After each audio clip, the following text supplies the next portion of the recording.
Hello friends, સ્વાગત છે તમારું મારી ચેનલ મમતાઝ કિચન એન્ડ વ્લોગમાં। તો તમને મારા વિડીયો પસંદ આવે તો વિડીયોને લાઇક કરજો, શેર કરજો અને હા, ચેનલને સબસ્ક્રાઇબ કરવાનું બિલકુલ ભૂલતા નહીં। તો આજની રેસીપી બનાવવાનું આપણે શરૂ કરીએ। આજે આપણે બનાવીશું કેરીની એકદમ નવી જ વાનગી જે તમે ક્યારેય નહીં બનાવી હોય। તો ના આપણે આજે કેરીનું અથાણું બનાવીશું, ના ચટણી, ના શાક, ના આમ પાપડ, ના કોઈ કેન્ડી। એકદમ નવી જ રેસીપી તમારી સાથે આજે હું શેર કરી રહી છું।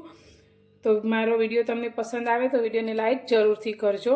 તો અત્યારે આ રેસીપી તૈયાર કરવા માટે મેં કાચી કેરી લીધી છે।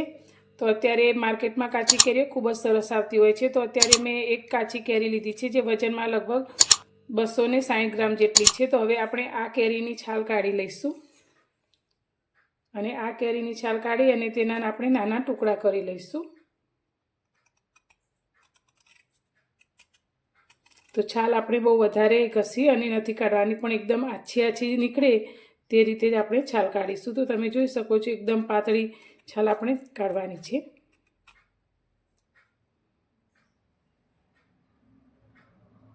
કેરીના આપણે આ રીતે એકદમ નાના ટુકડા કરી લીધા છે। તો હવે એક મિક્સર જાર લઈ લઈશું અને તેની અંદર આપણે આ ટુકડાને લઈ લઈશું।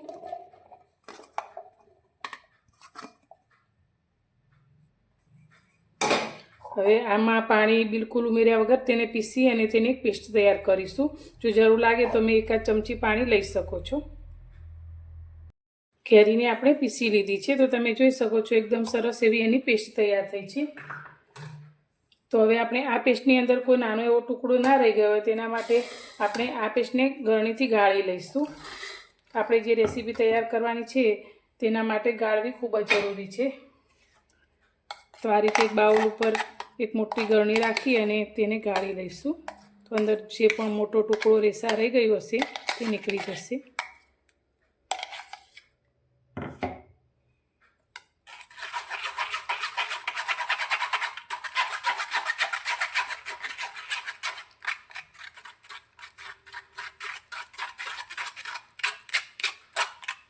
તમે જોઈ શકો છો આ રીતે નીચે ગળાઈ જાય છે। બધી જ પેસ્ટને આપણે ગાળી લીધી છે। તો ઉપર તમે જોઈ શકો છો આ રીતે થોડા ટુકડાનો ભાગ છે તે રહી ગયો છે અને નીચે એકદમ સરસ એવી આપણી પેસ્ટ તૈયાર થઈ છે। તો હવે આપણે આ પેસ્ટને થોડીવાર માટે સાઈડમાં મૂકીશું।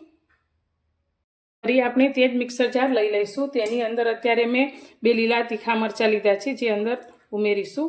આની સાથે તમે જો સૂકું લસણ ઉમેરવા માંગતા હોય તો 6 થી 7 કળી લસણ પણ ઉમેરી શકો છો। તો અત્યારે આપણે લસણ નથી લીધું। હવે અત્યારે મેં 2 મોટા બટેકાને બાફીને આ રીતે ટુકડા કરી લીધા છે તે જારની અંદર લઈ લઈશું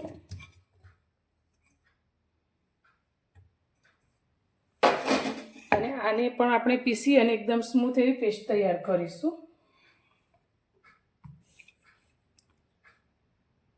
તો અત્યારે બટેકાની પણ આપણે પેસ્ટ તૈયાર કરી લીધી છે। તો એકદમ સરસ એવી સ્મૂથ આપણી પેસ્ટ તૈયાર થઈ છે। તો હવે આ પેસ્ટને પણ કેરીની પેસ્ટની જેમ ગાળી લઈશું। તો ફરી આપણે તે જ બાઉલ લઈ લઈશું અને તેની અંદર આપણે આ પેસ્ટને લઈશું।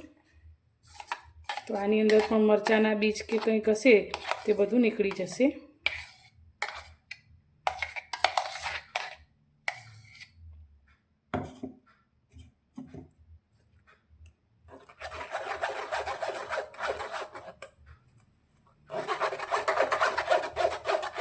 તો બટાકાની પેસ્ટની પણ આપણે ગાળી લીધી છે। તો તમે જોઈ શકો છો ઉપર આ મરચાંના બીજ આવી ગયા છે અને બાકીની મસ્ત એવી પેસ્ટ આપણી નીચે તૈયાર થઈ છે।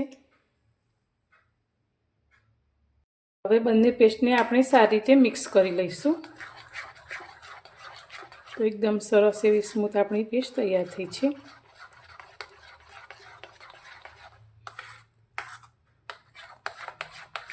હવે આની અંદર આપણે મસાલા કરીશું। તો મસાલામાં અત્યારે મેં એક નાની અડધી ચમચી જેટલો કાળા મરીનો પાવડર લીધો છે તે અંદર ઉમેરીશું।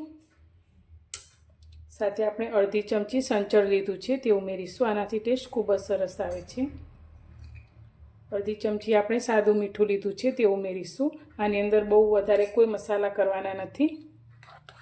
તેને પણ સારી રીતે મિક્સ કરી લઈશું।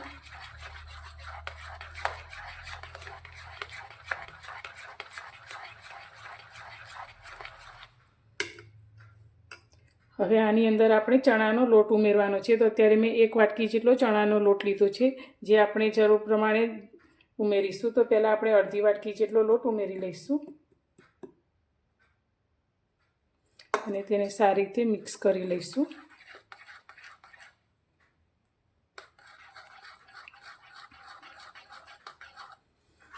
જેમ જરૂર લાગે તે જ પ્રમાણે આપણે બીજા લોટનો ઉપયોગ કરીશું.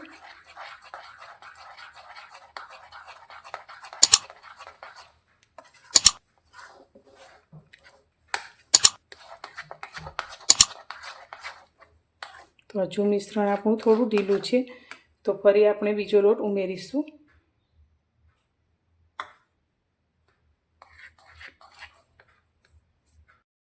તો આપણે લોટ ઉમેરતા જઈને આ રીતે મિક્સ કરીએ છીએ, પણ હજુ આપણું આ મિશ્રણ થોડું ઢીલું લાગે છે.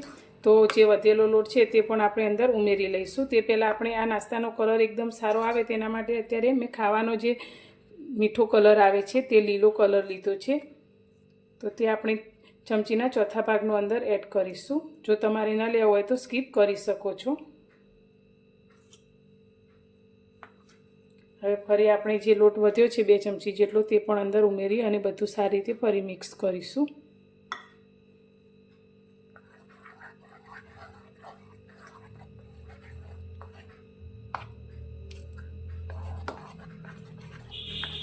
બધી જ વસ્તુને મેં સારી રીતે મિક્સ કરી લીધી છે. તો હવે અત્યારે આપણે આ રીતનું એક પિત્તળનું મશીન લેવાનું છે. તેની અંદર અત્યારે આ રીતની બધી જાળી આવે છે, જે સેવ માટેની જાળી આવે છે. તો તમારે જે રીતે સેવ બનાવી હોય જાડી પાતળી તે જાળી તમે લઈ શકો છો. તો અત્યારે આપણે આ મીડિયમ સાઇઝની જે જાળી છે તેનો ઉપયોગ કરીશું. બહુ જાડી પણ નહીં અને બહુ પાતળી પણ નહીં. હવે તેને આપણે મશીનમાં તેલથી ગ્રીસ કરી અને સેટ કરી દઈશું. તો મશીનમાં જાળી આપણે સેટ કરી દીધી છે. તો હવે બનાવેલા મિશ્રણમાંથી આપણે મશીનની અંદર મિશ્રણ જેટલું આવે તેટલું ભરી લઈશું. તો આજે આપણે આ રીતે કાચી કેરીની સેવ બનાવીશું, જે ખાવામાં ખૂબ જ ટેસ્ટી લાગે છે.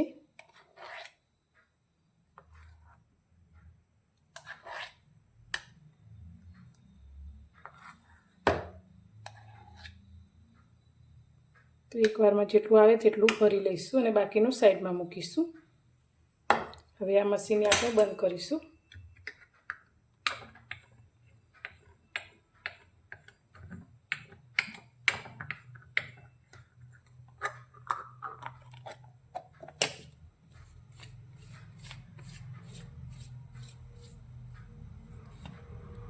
તો હવે મશીનમાં આપણે બધું ભરી અને ફિટ કરી લીધું છે. તો હવે સાઈડમાં સેવ તળવા માટે મેં તેલને પણ ગરમ કરવા માટે રાખી લીધું છે. તેલ આપણું એકદમ સરસ રીતે ગરમ થઈ ગયું છે. તો ગેસની ફ્લેમ આપણે મીડિયમ કરી દઈશું અને આપણે સેવને પાડીશું.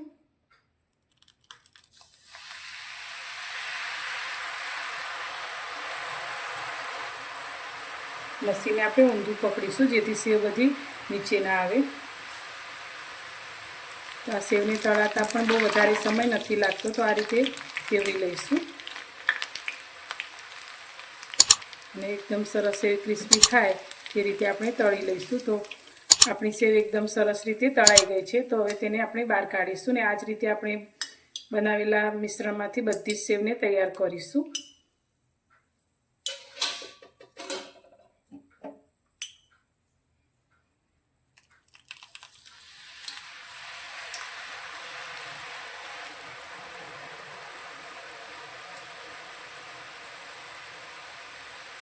તો આજે આપણે સેવ બનાવીને તૈયાર કરી લીધી છે. તો એકદમ ક્રિસ્પી હાથમાં લેતા જ વેરાઈ જાય તેવી આપણી આ સેવ બની છે. તમે જોઈ શકો છો આપણે અંદર કોઈ મોણનો પણ ઉપયોગ નથી કર્યો, છતાં પણ એકદમ સરસ આ રીતે તોડીએ તો એકદમ ભૂકો થઈ જાય તેવી અને ખાવામાં તો ખૂબ જ ટેસ્ટી. તો તમે જેટલી પણ બનાવશો તેટલી ઓછી પડશે.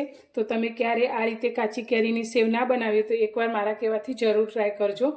બધાને ખૂબ જ પસંદ આવશે અને એકદમ સરસ એવી સેવ તૈયાર થશે. તો તમે બજારમાંથી ક્યારેય નહીં લાવો. તો તમને મારી આજની આ સેવ બનાવવાની રેસીપી કેવી લાગી તે મને કોમેન્ટમાં જરૂરથી જણાવજો. અને પસંદ આવી હોય તો વિડીયોને લાઇક કરજો, શેર કરજો અને મારી ચેનલ પર નવા છો તો ચેનલને સબસ્ક્રાઈબ કરવાનું બિલકુલ ભૂલતા નહીં. તો ફરી મળીશું એક નવી જ રેસીપી સાથે નવા વિડીયોમાં.